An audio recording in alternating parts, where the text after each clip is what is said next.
I was never really political, but I've always been somebody that stands for social justice. 2008, things were really getting tough in Zimbabwe, and it was pretty much, you just have to get out now. So we want, women to go out, go to a wedding, go to a party and relax and, enjoy being there instead of worrying about how they're looking and worrying about, does this fit, is this moving, is this, we started, looking around and saying, hey, we can actually also bring this to other people that love fashion and other people that want color. Yeah, so it's very important to always remain who we are, because who we are actually empowers somebody else. If I pretend that I didn't get a lot of trauma from the earthquakes and I don't share my story about that, then people won't know. She gave me that empowerment as well to actually say, hey, you know what, no is no, yes is yes, do whatever you want and do whatever, makes you feel good.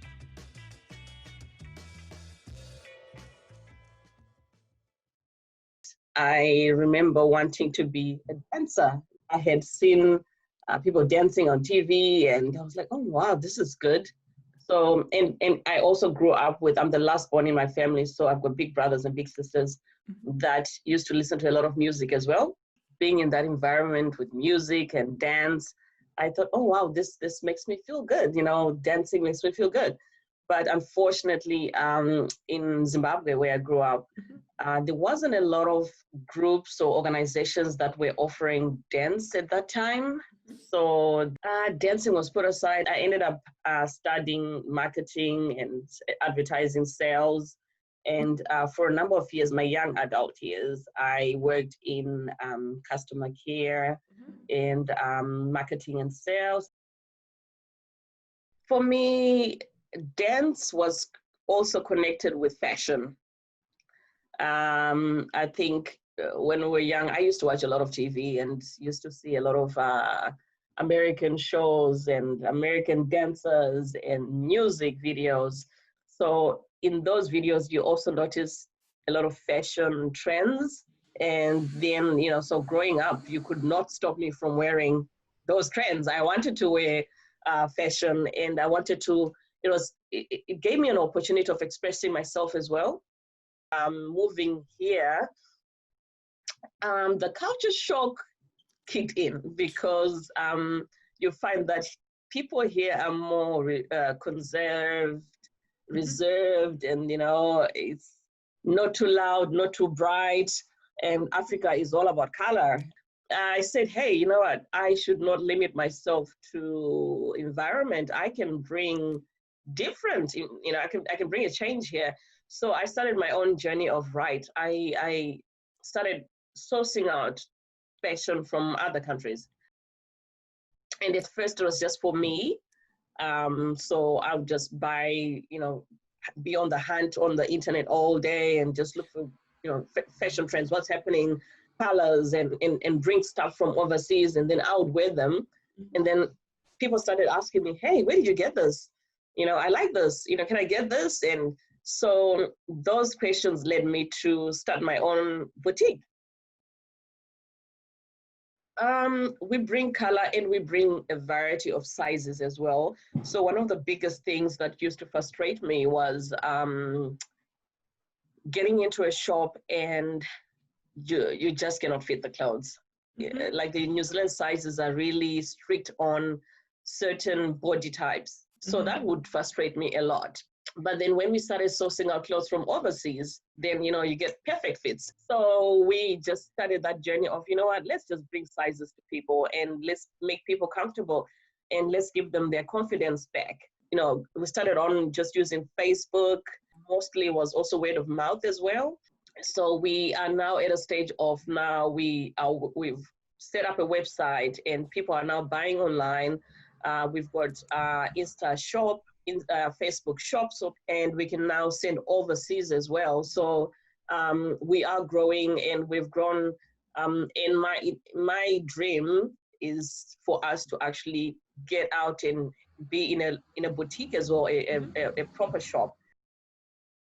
It was a combination of everything. Like politically, there was a lot of tension, and there was also, food shortages were starting to be on the rise. And so it was just one of the worst years. Like everybody from Zimbabwe, if you say to them 2008, it's like, oh yeah, I remember that year. The economy was really down. I mean, we got to a stage of getting food from South Africa, and people would go buy lots and lots of food in bulk and bring it back to Zimbabwe, and you just cannot survive like that every day. I'll probably say the biggest thing that New Zealand has, or being in this part of the world, is freedom of speech to some level. So knowing that here, like you can pretty much your voice can be heard. And I think availability of things like 24/7 Wi-Fi and resource, definitely, it's probably so busy here. Like, everybody has to go to work and everybody has to do this. And so I feel like home was more laid back. Okay. And relaxed, and you'd meet and see your relatives more. You always had people around you. It wasn't all about just your husband and your children.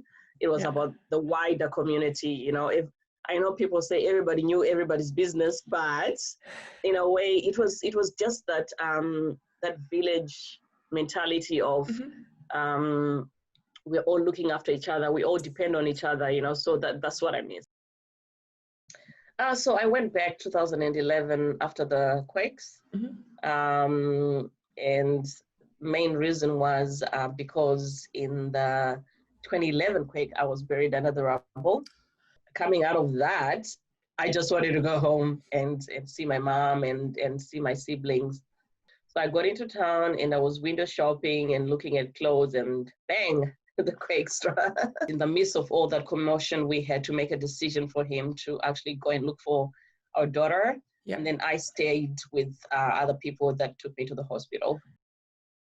Yeah, so I'm still working somewhere else. I'm a social worker. I work in housing, so I help people get into social housing.